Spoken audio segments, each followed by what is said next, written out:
تو وہ جب آپ جو بھی خط لکھیں گے تو اس خط کا جب آپ تنقید کرنے والے ہوں گے، آپ کسی کے اوپر تنقید کریں گے، تو وہ خط جب آپ کسی کو سینڈ کریں گے تو ظاہری بات ہے کہ وہ آگ بگولا ہو سکتا ہے، مطلب یعنی وہ زیادہ غصہ ہو جاتا ہے، یعنی ان کو غصہ چڑھ سکتا ہے۔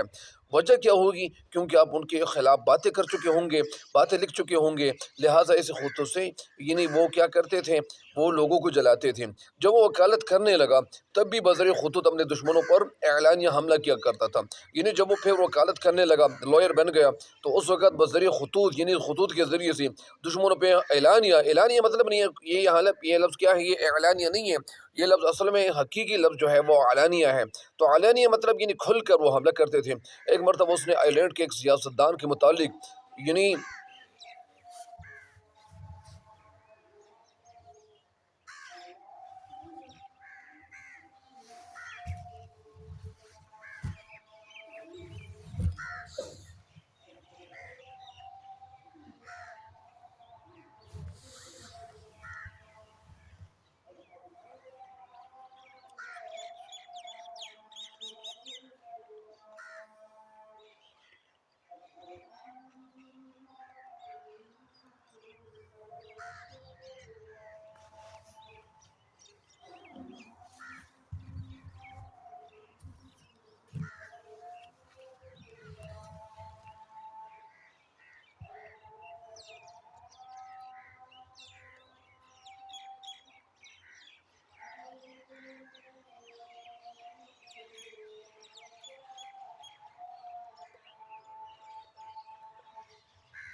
اچھا، تو یہ خطوط وہ کیوں اس طرح لکھتے تھے؟ ایک مرتبہ یعنی اس نے آئرلینڈ کے ایک سیاستدان، آگے کہتے ہیں ایک مرتبہ اس نے آئرلینڈ کے ایک سیاستدان کے متعلق یعنی جیمز شیلڈس یہ ایک اخبار میں ہجو امیز مگر گمنام خط شائع کرایا۔ ہجو امیز مطلب یعنی ہجو کسے کہتے ہیں؟ یعنی وہ نظم یا وہ اشعار جس میں آپ کسی کی برائی بیان کریں اس کو ہجو کہتے ہیں۔ ہجو امیز یعنی یہاں پہ تو نظم کی بات نہیں ہو رہی، یہاں پہ ایک خط کے حوالے سے کہیں جا رہی ہیں، یہ بات ہو رہی ہے مگر گمنام خط شائع کرایا۔ گمنام مطلب یعنی بے نام، ان کا کوئی نام نہیں تھا، نام نہیں لکھا تھا۔ اس شخص کو یہ خط پڑھ کر بہت غصہ آیا، اور جب اس کو یہ خط سنایا گیا، ان کو پڑھ کر سنایا گیا یا ان کو پتہ چلا، تو اس اخبار کو جب اس نے پڑھ لانا تو بہت غصہ ہو گئے۔ جب اس نے معلوم کر لیا، معلوم مطلب یعنی علم ہو گیا، وہ جب معلوم کر لیا کہ یہ کس کا فعل ہے، یہ کس کا فعل ہے، کس کا کام ہے، فعل مطلب یعنی کام، یہ کام کس نے کیا ہوا ہے، تو فوراً ہی گھوڑے پر سوار ہو کر لنکن سے لڑنے کے لیے نکلا۔ فوراً یعنی فوری طور پہ، وہ ایبریکٹلی سڈنلی وہ کیا ہوئے، یعنی گھوڑے پہ سوار ہو کر لنکن سے لڑنے کے لیے نکلا۔ لڑائی کی تیاری دونوں طرف سے ہونے لگی، لیکن ایک موقع پر لوگوں سے بچ بچاؤ کر کے معاملہ رفع دفع کرایا۔ بیچ بچاؤ مطلب یعنی بیچ میں آ گئے، اور بیچ میں آ کے ان لوگوں نے یہ معاملہ رفع دفع کر دیا، یعنی معاملہ صاف کر لیا۔ پھر کیا ہوا؟ اس واقعے سے اس کو ایسا سبق ملا کہ پھر زندگی بھر نہ تو کسی کو تصحیح کا محض خط لکھا، نہ کسی کی نکتہ چینی کی۔ پھر جب ان کو یہ پتہ چلا کہ یار یہ تو میں اسی وجہ سے میں برا کر رہا ہوں، اگر یہ کام میں نہ کرتے، برا کام میں نہ کرتا، یہ تصحیح کا محض مطلب یعنی یہ نفرت سے بھرا ہوا خط میں اگر نہ لکھتا، تو پھر میرے اوپر کوئی یعنی کسی کا سوال نہیں پیدا ہوتا تھا کہ وہ میرے اوپر نکتہ چینی کرتے یا میرے ساتھ لڑنے یا لڑائی کے لیے تیار ہو جاتے۔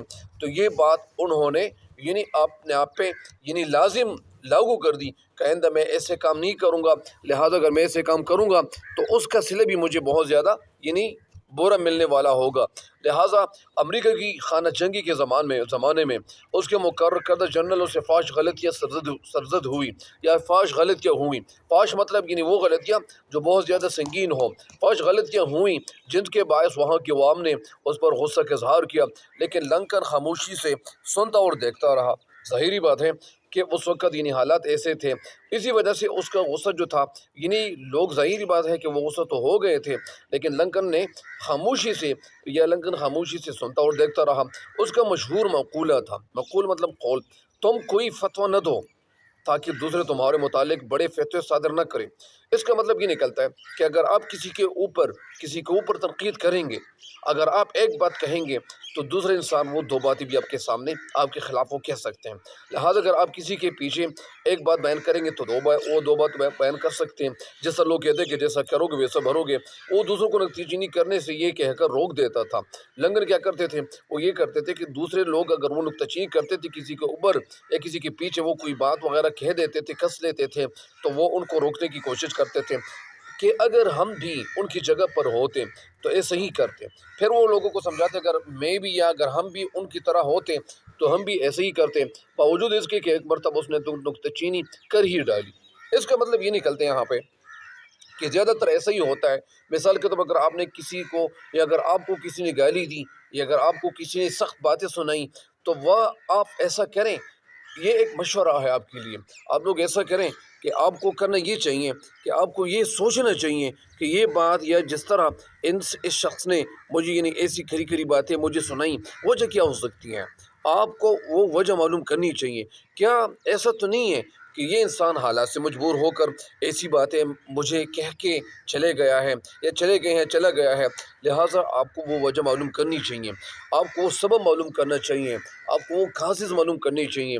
لہٰذا جب آپ کو کوئی گالی دے، چاہے وہ اچھی بات ہو چاہے بری بات ہو، چاہے وہ آپ کو غصے سے بھرے ہوئے الفاظ اپنے منہ سے نکالے، لہٰذا آپ کو اس وقت یعنی جوش سے نہیں ہوش سے کام لینا پڑتا ہے، اور آپ کو ہوش سے کام لینا چاہیے۔ اگر آپ ان کی باتیں سنیں گے، اگر آپ ان کے پاس جائیں گے کہ بھائی آپ کو غصہ کیوں آیا تھا، آپ ان کو یعنی باتوں میں آپ ان سے پوچھیں کہ ایسی کیا بات ہو سکتی ہے کہ پہلے تو آپ ایسے نہیں تھے، آپ نے تو کبھی مجھے گالی نہیں دی، آپ تو کبھی ایسے برہم نہیں ہوئے، آپ تو کبھی ایسے غصے نہیں ہوئے تھے، اس سے پہلے تو آپ بالکل ٹھیک ٹھاک تھے، کیا وجہ ہو سکتی ہے؟ اگر آپ کو کوئی مسئلہ ہو، مثال کے طور پر اگر آپ کی زندگی میں کوئی ایسی الجھن ہو، کوئی ایسی مطلب یعنی کوئی ایسی تبدیل آئی ہوئی ہو، کوئی ایسا مسئلہ ہو، تو آپ میرے ساتھ بھائیوں جیسے آپ میرے ساتھ ڈسکس کر سکتے ہیں۔